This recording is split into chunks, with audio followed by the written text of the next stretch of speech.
नमस्कार दोस्तों, आप सभी का स्वागत है हमारे YouTube चैनल में। तो चलिए शुरू करते हैं। काफी समय पहले की बात है। प्रतापगढ़ नाम का एक राज्य था। वहां का राजा बहुत अच्छा था, मगर राजा को एक सुख नहीं था। वह यह कि उसका कोई संतान नहीं था और वह चाहता था कि अब वह राज्य के अंदर किसी योग्य बच्चे को गोद ले, ताकि वह उसका उत्तराधिकारी बन सके और आगे की बागडोर को बढ़िया से चला सके। और इसी को देखते हुए राजा ने राज्य में घोषणा करवा दी कि सभी बच्चे राजमहल में एकत्रित हो जाएं। ऐसा ही हुआ।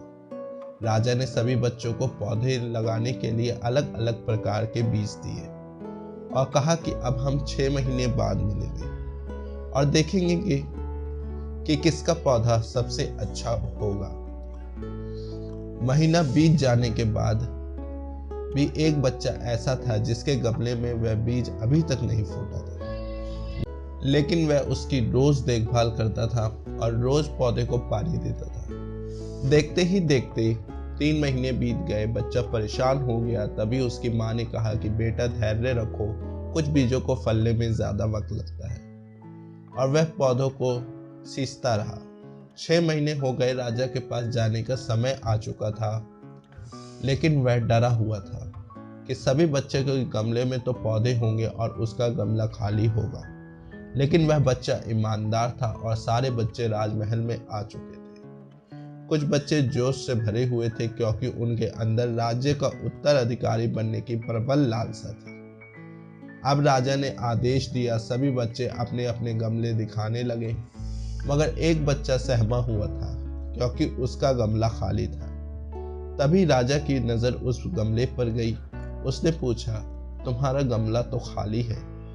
तो उसने कहा, लेकिन मैंने इस गमले को 6 महीने तक देखभाल की है। राजा उसकी ईमानदारी से खुश था क्योंकि उसका गमला खाली है, फिर भी वह हिम्मत करके यहाँ तो आ गया। सभी बच्चे के गमले देखने के बाद राजा ने उस बच्चे को सभी के सामने बुलाया। बच्चा सहम गया और राजा ने वह गमला सभी को दिखाया और सभी बच्चे जोर से हंसने लगे।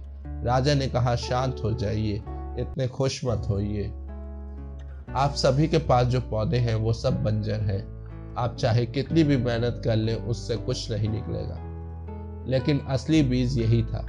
राजा उसकी ईमानदारी से बेहद खुश हुआ और उस बच्चे का राज्य का उत्तराधिकारी बना दिया गया। लेकिन हमें इस कहानी से क्या सीखने को मिला? मेरे हिसाब से अपने अंदर ईमानदारी का होना बहुत जरूरी है। अगर हम खुद के साथ ईमानदार हैं तो जीवन के किसी न किसी पड़ाव में सफल हो ही जाएंगे, क्योंकि हमारी औकात हमें ही पता होगी। हम खुद को पागल बनाकर खुद का ही नुकसान करें।